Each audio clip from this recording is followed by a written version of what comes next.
माझं काहीतरी पाप आडवं येत असेल म्हणून 22-23 वर्ष झाले कीर्तनकार होऊन, तर आज मला योग आला आमच्या हरिभक्त बाळान श्याम महाराज यांच्या वतीने. हे माझं परम भाग्य समजतो. कीर्तनाला सुरुवात करायच्या अगोदर एक सांगतो की ही सेवा कोणत्या निमित्तानं आहे. कैलासवासी रोहिदास सरदार चव्हाण यांच्या प्रथम पुण्यस्मरणानिमित्ताने त्यांचे लहान भाऊ बरोबर भाईदास सरदार चव्हाण व धर्मपत्नी गीताबाई रोहिदास चव्हाण आणि त्यांच्या पश्चात 2 मुले आहेत या बाबांना. त्यांचे नाव खालीलप्रमाणे बघा. एक मुलगी, 2 मुलं, 1 मुलगी. दिनेश रोहिदास चव्हाण, छोटूलाल रोहिदास चव्हाण आणि मुलगी उषाबाई यांच्याकडनं ही कीर्तनाची सेवा आहे. आणि दुसरी गोष्ट, कीर्तनाबरोबरच अन्नदान ही त्यांच्याकडनं आहे. एक प्रमाण सांगतो.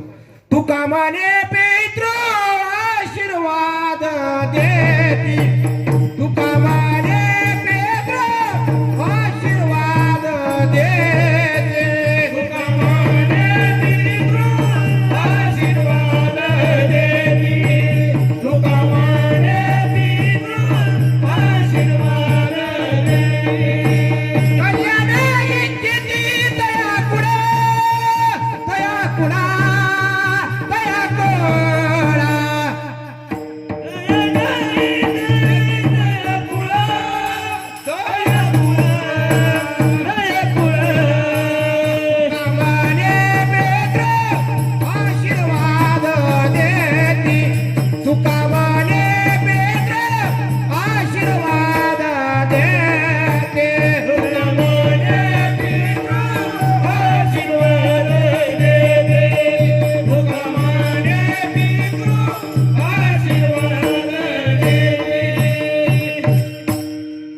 पुण्यतिथी का साजरी केली पाहिजे सांगतो थोडक्यात.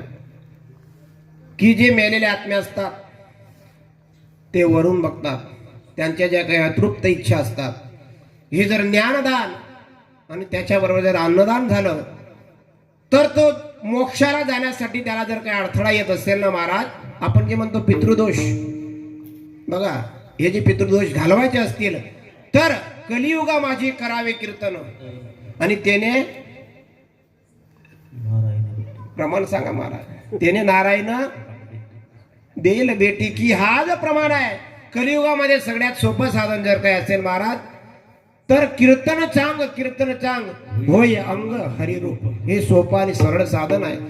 हे जर आपण केलं तर त्याची पुण्याची प्राप्ती, जी काही मुलं पुण्य करतात